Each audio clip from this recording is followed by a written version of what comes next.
inciso 7 do CPC.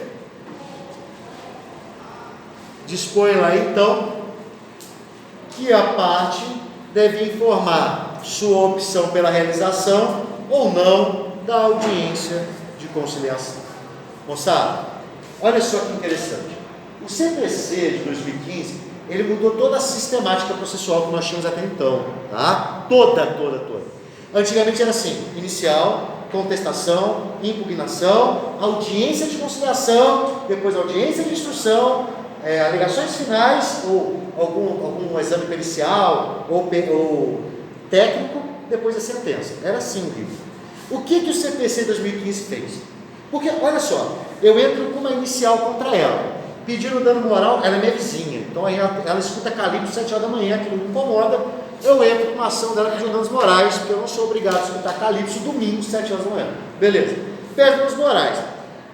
O que acontece? Aí ela vem, se defende na contestação. Isso na sistemática antiga. Ela já fica puta, fala: seu otário, você faz isso, aquilo. Aí eu pego e retruco ela na impugnação e falo mais um monte. Depois o juiz chamava assim: gente, vamos sentar aqui, vamos fazer uma conciliação. Ela queria me enforcar, eu queria tampar lá longe. Era assim que funcionava o CPC. Então o que o novo CPC fez? Fez assim, ó: eu entro com uma ação contra ela, pedindo danos morais, não é? Ao invés dela se defender, tem a opção de fazer audiência de conciliação aqui, ó, agora. Sabe por quê? Porque se eu estou armado, querendo aí um litígio processual, ela ainda não está. Então o réu vem mais desarmado. E a única coisa que pode acontecer é ela não topar fazer um acordo. Então, ela não teria prejuízo nenhum nesse processo. Por isso, então, essa mudança sistemática, pela busca da chamada autocomposição. E, cara, o negócio funciona tão bem que quase 70% das ações que vão para essa audiência inicial de conciliação tem acordo. Olha que interessante. Então, isso dá uma diminuição do número de processo. E provavelmente o juiz vai ter que se concentrar realmente naquelas ações onde não tem chance de conciliar. Joia? Beleza. Então, por isso que foi trazido como requisito no artigo 319, inciso 7, a opção pela realização ou não da audiência de conciliação. E aí tem uma tabelinha, você nunca mais esquecer, se você não sabe, ou se você se esqueceu, ou se você sabe, para você não mais se esquecer. Joia? Olha só. Autor, réu, audiente.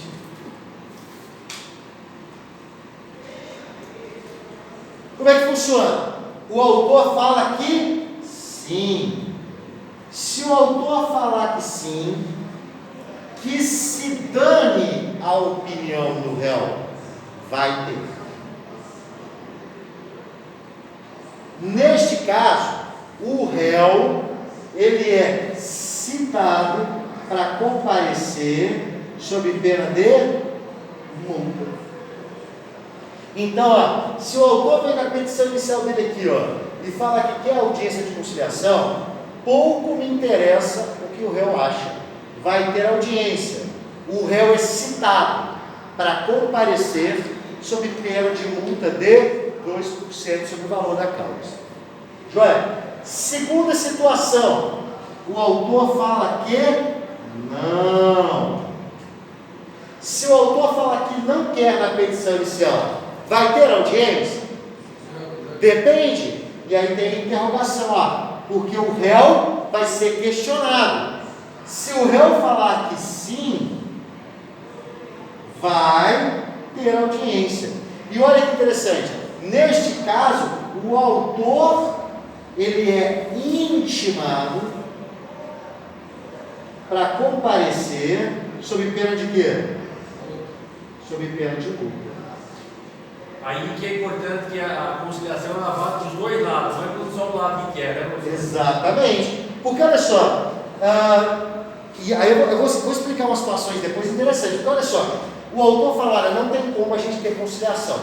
Vem o réu e fala: não, eu quero. Aí chega na audiência de conciliação, o conciliador fala: opa, tudo bem? Deixa eu ter alguma proposta de acordo? Não. Como não? O senhor não falou? Não, não tem proposta nenhuma. Opa, e aí ocorre uma coisa que eu posso questionar e pedir. que é o chamado ato atentatório à dignidade da justiça, e é multado. Porque se o réu fala que pelo menos uma proposta nada a ver ele tem que fazer. Por exemplo, o autor entra pedindo uma indenização de 50 mil de danos materiais em acidente de trânsito. Isso aconteceu comigo. O meu cliente falou: doutor, eu vou pagar 10 mil só. Eu falei: cara, mas 10 mil paga nem a tampa do carro. Ele falou: mas eu quero oferecer. Eu falei: cara, quem vai apanhar sou eu, né? Aí chegou, o autor falou que não queria, chegou aqui, começou a pandemia. Aí começou a pandemia, cancelou as audiências de conciliação, tudo que eu falei que queria. E aí marcou a audiência, isso cancelou a audiência. Aí eu recebi uma intimação pedindo para manifestar se eu tinha desejo de fazer a audiência de forma virtual. Eu obviamente falei que não, defendo o réu. Eu falei: não, eu não tenho. Eu acho que contato humano é necessário para uma conciliação, né? Nada disso para ganhar tempo, obviamente que não. Aí o que acontece? Passou quase agora aí, às dias para trás, marcaram a audiência, nem aqui em Sinop, em outra cidade. Marcou a audiência, porque aí reiterou se havia interesse. Eu falei: eu quero, eu tenho interesse na audiência judicial.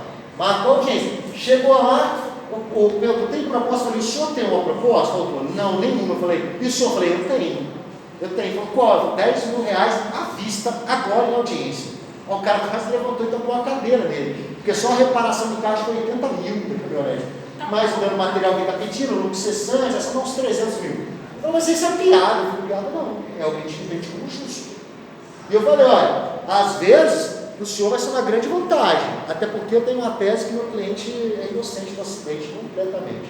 Então, olha só, eu peço audiência, mas eu tenho que fazer uma proposta, porque senão claramente eu estou querendo ganhar o quê? Tempo. Tá? Outra situação, o autor fala que não. Se o réu falar que não, só nesse caso não vai ter. Só que olha que interessante, na próxima aula que eu explico os recursos, eu coloco umas outras setinhas mais loucas que eu fui sobre. Só para vocês entenderem. O autor disse que sim, vai ter audiência. A audiência deve ser marcada num prazo mínimo de 30 dias, com 20 dias de prazo mínimo para citar para comparecer. Se o autor falou que não, o réu é intimado a manifestar o seu interesse no prazo de 10 dias. Se ele não falar nada, vai ter. Olha que loucura.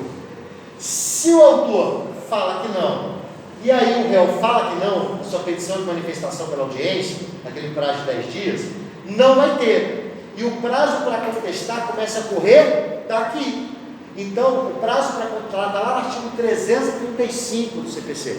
O prazo para contestar, no inciso 2, inicia-se da última audiência de conciliação sem êxito ou do protocolo da petição de manifestação do réu pela não realização da audiência. Então, vai começar a correr o prazo para contestar. Tá? Só que nós temos uma outra situação muito legal.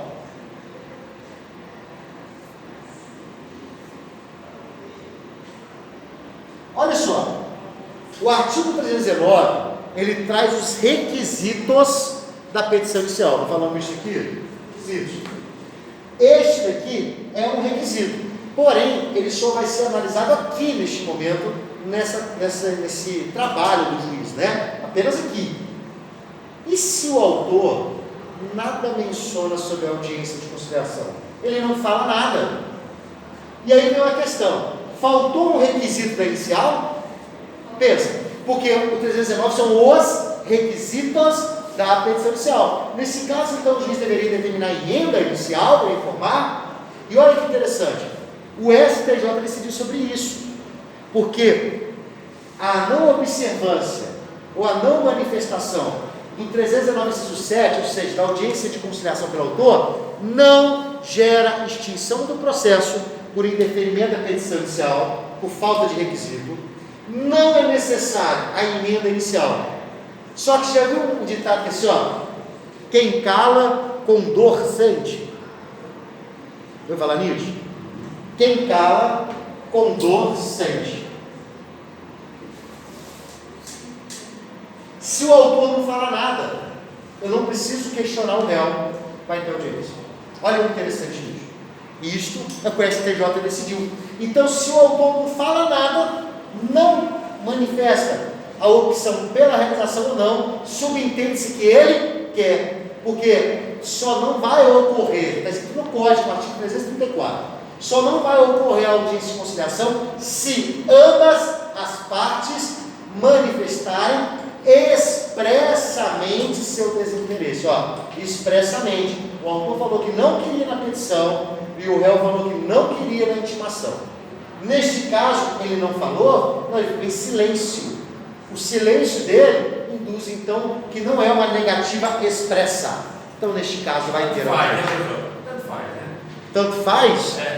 Tanto faz. Se tiver ou não tiver, eu vou. Então. Mas às vezes passou batido, o estagiário esqueceu de colocar spot. Pode ser. Se os dois não responderem e tiver audiência, os dois faltarem, multa para os dois. Então, se o autor fala que não, o réu vai ser intimado a manifestar, não é? E aí chega aquele fica em silêncio, vai ter. Tá, e se os dois faltarem na audiência, multa para os dois. E é isso que eu vou contar. Eu tive um caso desse real. Meu cliente encheu o saco para poder fazer audiência. Eu falei, cara, não tem conversa, não adianta. Meu cliente é autor. Pediu audiência. Intimou, citou o réu para comparecer. Beleza. Chegou no dia, sentou eu e o outro advogado na mesa e os dois bonecos não foram. E aí, a parte contrária pediu a multa e eu também. Eu falei, aquele toma lá da cá. E se o outro tivesse ido, professor, e só o seu cliente não tivesse ido? E aí eu vou explicar. A lei diz que a multa será de 2%. Olha só, quando um não comparece, 2%. No caso que não comparece nenhum dos dois, juro pra você, foi isso que o juiz fez. 1% para cada um, 1% do meu cliente e 1% para o outro. Só que o meu cliente não foi de forma justificada, porque ele estava bêbado. Esqueceu da audiência.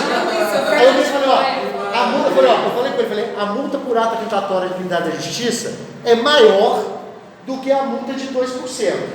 Falei, então você fica quieto aí, vamos tentar ver o que vai dar. Beleza. Aí tipo assim.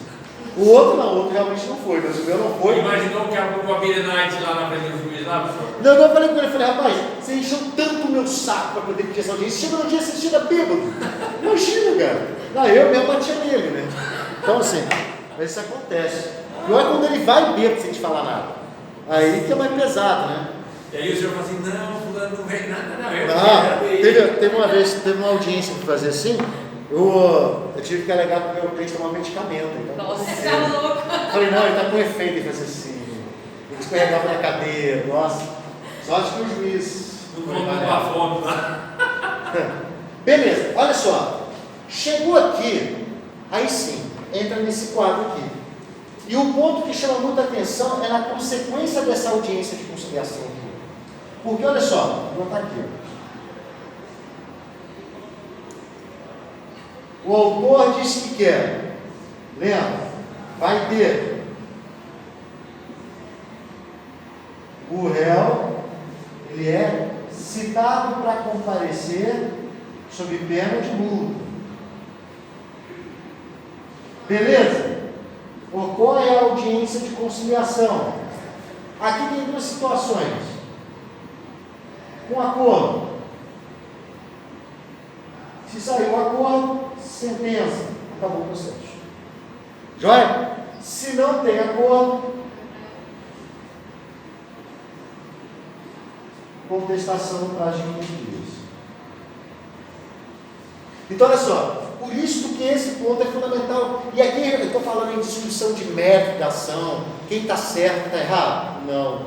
Então a audiência ele vem para um momento muito interessante do processo, antes mesmo da defesa do réu. Só que tem um ponto interessante. Olha só, quantas audiências de conciliação pode ter no mesmo processo? Porque a audiência de conciliação ela é feita antes da contestação, não é isso que a gente está vendo aqui? Então quantas audiências poderia ter no processo? Várias, mas a contestação não é um momento só do processo? Então, se a audiência de conciliação vem antes da contestação, quantas audiências em tese poderia ter? Uma. Só que olha que interessante, o legislador colocou que podem ocorrer quantas e tantas audiências de conciliação que se virem necessárias. Então assim, mesmo que não ocorra uma audiência de conciliação aqui, eu apresento a contestação, eu posso pedir uma audiência de conciliação? Poder pode, mas tipo, você acabou de fazer uma audiência e não teve acordo, pedir outra, tem que ter só cuidado para não ficar pedindo audiência e ter aquele caráter protelatório. Aí fala assim, não, eu pensei melhor, agora minha proposta é 15. Aí o cara fala... Professor, eu não sei, assim, a gente está aprendendo, até eu estou estudando que eu, uma vez eu converso, me senti boiando para fazer direito. Um babado que eu tenho essa questão ambiental aí, né? Aí o Ministério Público me chamou depois, aí teve esse negócio das audiências de conciliação aí, né? Aí o Ministério Público chamou. É porque ela tenta fazer a transação, né? Aí o Ministério Público chamou 2, 3 vezes, aí a doutora advogada que defende, se você arrumar, para por nenhum, deixa eu arrumar agora. Beleza, nós estamos fazendo 3 reuniões sempre não tinha interesse de fazer por nenhum. Aí tivemos uma com o promotor, direto com o chefão, mas vi com outro cara antes de fazer o acordo. E aí, quando teve a audiência com o promotor para conciliação, nós fizemos um acordo. Então, mas é porque tem a figura do conciliador. Isso, tem o conciliador. Tem a figura do conciliador que ele tenta fazer um acordo com um representante do órgão ambiental, ou qualquer um. E tem a audiência que você faz diretamente com o promotor, junto com o promotor. Geralmente essa sai acordo, porque ele cede um pouco, ele faz umas propostas mais... Tipo assim, teria como o senhor fazer isso, teria como pagar tanto, teria como fazer... Ele é mais incisivo, assim, tentar fazer a transação penal, né? Se for penal ou transação, se for caso de crime ambiental, não sei qual que é a situação. Então. Não, fica tranquilo, você assinou um negocinho que assinou, né? Alguém não assinou um negocinho aqui, Alice? Depois deixa aqui, depois assino. Então, assim, a conciliação, ela trouxe, assim, uma mudança ímpar no processo, mas ímpar. Eu também acho. E assim, o que acontece? O grande problema é que a maioria dos profissionais, assim, eu estou falando desses profissionais que já trabalham, né? A maioria dos profissionais, eles não têm uma formação conciliatória.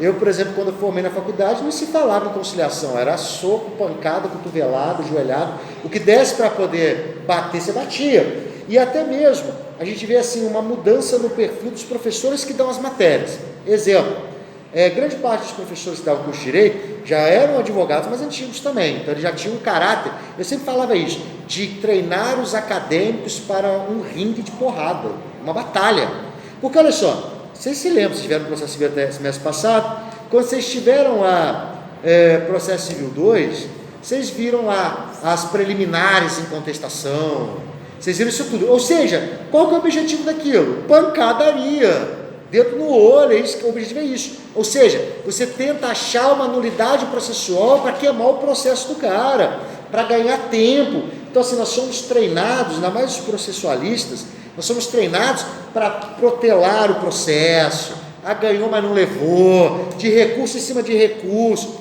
Então, assim, você imagina essa concepção de formação perto dessa ideia de, olha, vamos conciliar, bandeira branca, celeridade processual, tal, justa tempestividade da jurisdição. Então, tipo assim, é uma formação meio complexa para os profissionais que já estavam no mercado. Mas igual vocês, essa leva que vem depois do Código de 2015, das implementações dos SEJUSCs, você já abre uma visão um pouco mais moderna do direito, dizendo, olha, e assim, os advogados mais modernos, eu demorei a entender sobre isso, né?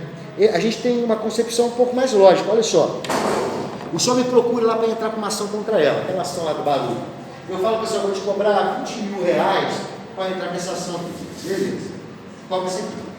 Aí, eu entro com uma ação que pode demorar aí, 5, 10 anos, pode, 20 mil reais. Agora você imagina que está falando assim, olha, eu cobro 5 mil para te acompanhar uma audiência de mediação lá no SEJUSC. Perco 1 hora do meu dia, meio 5 e tipo 1 hora do meu dia.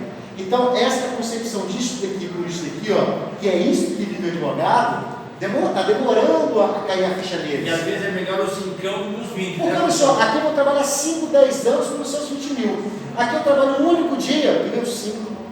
E outra, você vai falar, porra, meu advogado é o bichão. O cara resolveu o meu problema no dia. Então, assim, é difícil você entrar na cabeça da grande maioria dos profissionais. O advogado cresce desse tipo de conversa. A Rosinha ele fala, a menina fala, ele fala. Então, eu falo assim, nossa, porra, fui separar lá.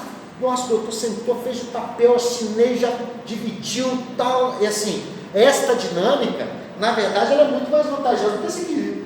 Só que a grande maioria prefere essa, graças a Deus. Eu fico muito feliz com isso. Porque isso daqui que é um negócio. Numa tarde você, tipo... Só que é aquele negócio de olhar só o fim, não olhar o meio, né? Então você fica 10 anos gastando sola de sapato, ao invés de, tipo, numa tarde resolver isso daí, ficar com seu cliente mó feliz, ele fica feliz com você, fala, nossa... De barba do doutor para todo mundo. Fala, não, o cara é rápido, hein? Meu Deus, o cara é bom. É assim, entendeu? Então, olha só, beleza, você levanta a mão. Não. Entendi. Ó, beleza, também vou explicar as outras situações aqui, porque na hora que eu colocar o fluxograma na aula que vem, senão ficar meio complicado começar a se entender uma vez, mas eu explico mais detalhadamente. Beleza, então vamos supor que teve audiência, que teve audiência sem acordo, ou ainda que não teve audiência porque as partes não queriam, tá? E aí nós chegamos agora numa outra peça-chave da ação, que é a contestação. Gente, então aqui seria a discussão inicial, tá? A contestação está prevista no artigo 335 e seguintes. É interessante quando a gente discute contestação, porque a contestação ela é uma peça, que a gente chama de peça ou petição de resposta. Ou seja, é a oportunidade que o réu tem para se defender. E olha que legal, o CPC de 2015, ele unificou 16 formas de defesa em uma. Glória a Deus, imagina o que a gente sofria, tinha 16 formas de responder o processo, hoje a gente tem uma. É a melhor coisa, né, professor? Que é a centralização de defesa, a unificação de defesa, que eu não chamo de jeito, né? A contestação, então, ela é uma peça de resposta do réu, de defesa do réu. Só que, olha que complexo. Uma das peças mais difíceis que existe, mais difíceis, é essa aqui. Sabe por que é essa daqui? Porque o autor, geralmente, ele vem cometendo uma série de excessos na sua peça. Pede valores a mais, conta histórias que geralmente não são verídicas, questiona documentos aí que geralmente nem existem, e assim por diante. Só que olha só, o nosso sistema diz que, isto lá no CPC, que a prova cabe a quem alega. Ou seja, é aquele famoso, aquela famosa briga de irmãos, né? O cara vai lá e fala, prova que fui eu, prova que eu que sumi, prova que eu que escondi, prova que você está falando. Não é assim? É nítida a prova de briga de irmãos. Então, no direito brasileiro, a prova em tese cabe a quem alega. Só que de uma forma geral, gente, eu vou ser muito sincero, eu nunca vi uma ampla defesa, uma ampla defesa tão capenga como o direito brasileiro. Sabe por quê? Se o autor vier falando um monte de blá blá blá, e se eu não me defender da forma mais técnica possível, provavelmente eu sou condenado. Isso serve para civil ou serve para penal. Se o réu em penal não fizer uma defesa completa, ele é condenado, cara. Então, assim, é muito questionável essa questão da defesa e essa ideia de a prova cabe a quem alega. O autor vem e fala um monte de blá blá blá. Se você não se defender bem, você é condenado. Olha que loucura isso. Joia? Então, olha só, nós temos alguns princípios quando nós discutimos contestação, que o primeiro deles é a unificação da defesa. O que é o princípio da unificação de defesa? A contestação é um momento único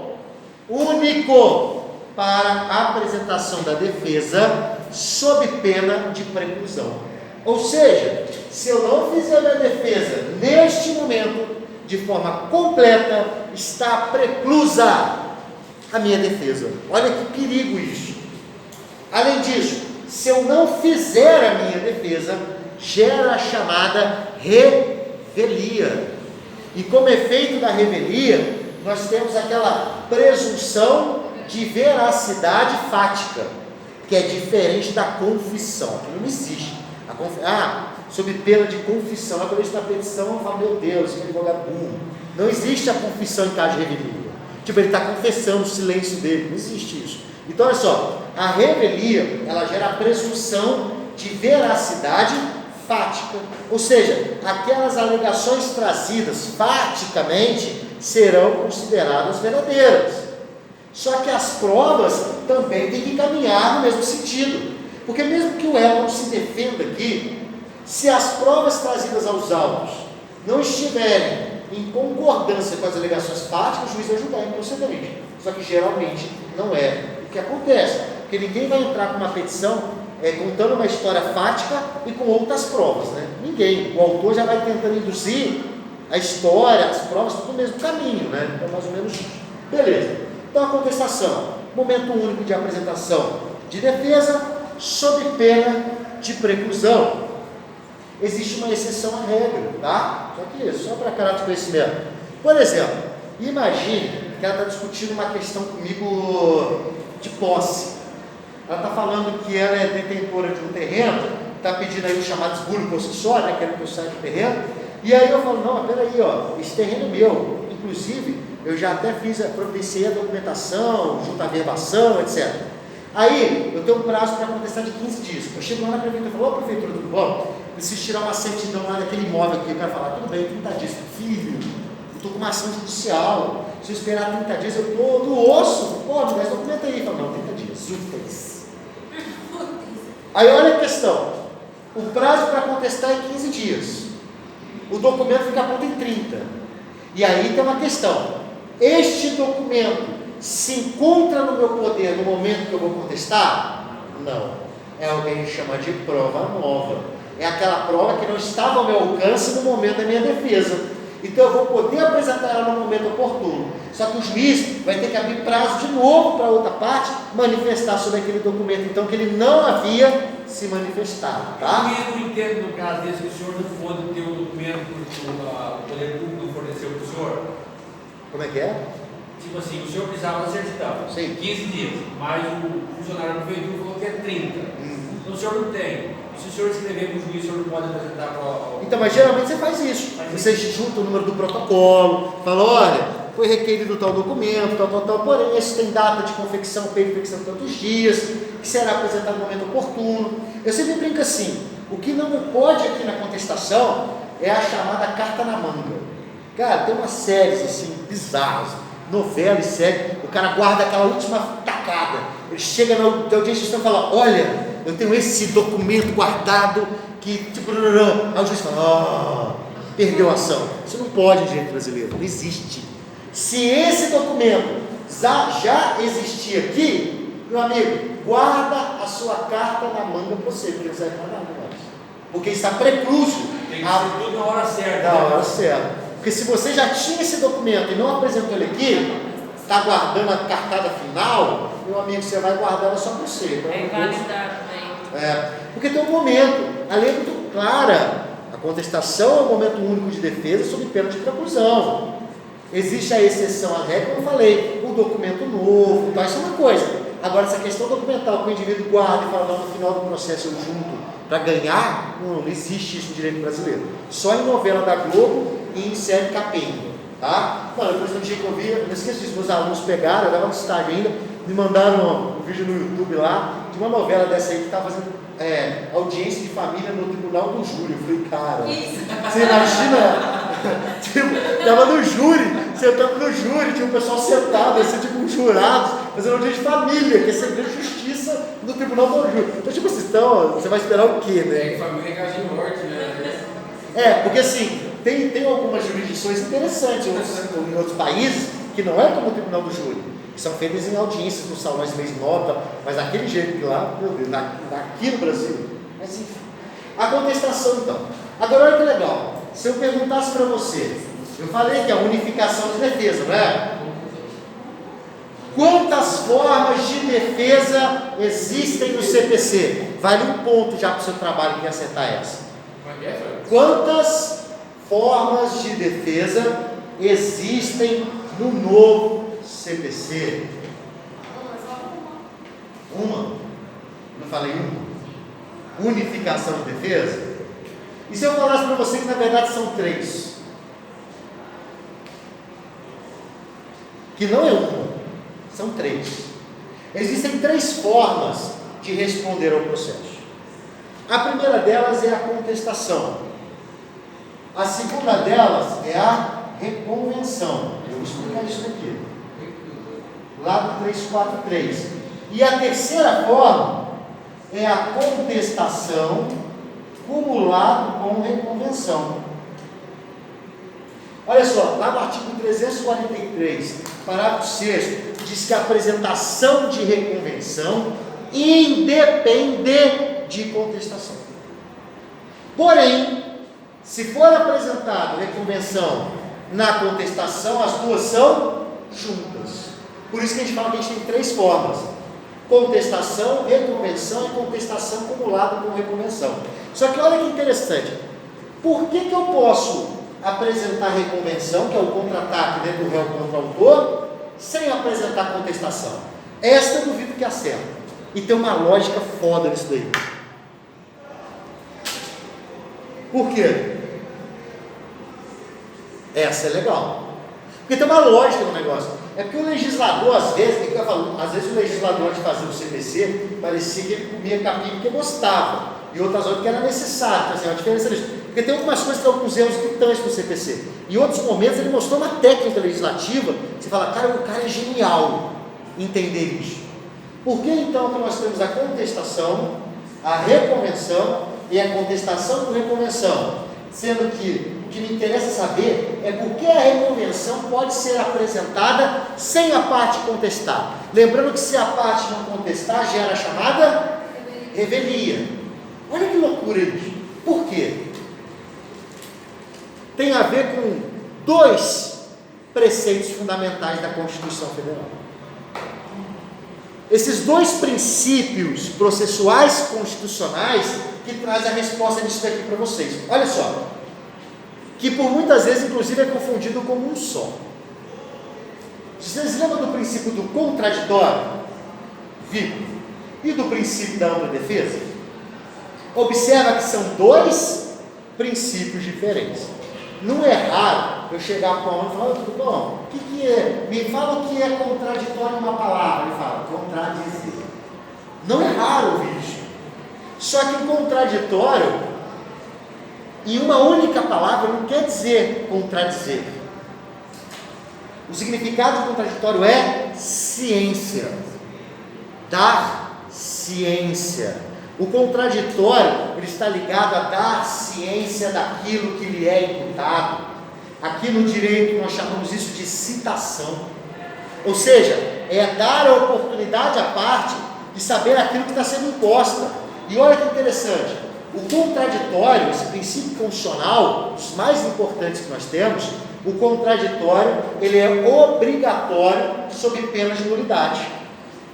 Está lá no artigo 337 do CPC, logo no inciso 1, nulidade ou ausência de citação. Então, olha só, a citação é fundamental para o processo. Citação, isso é um contraditório.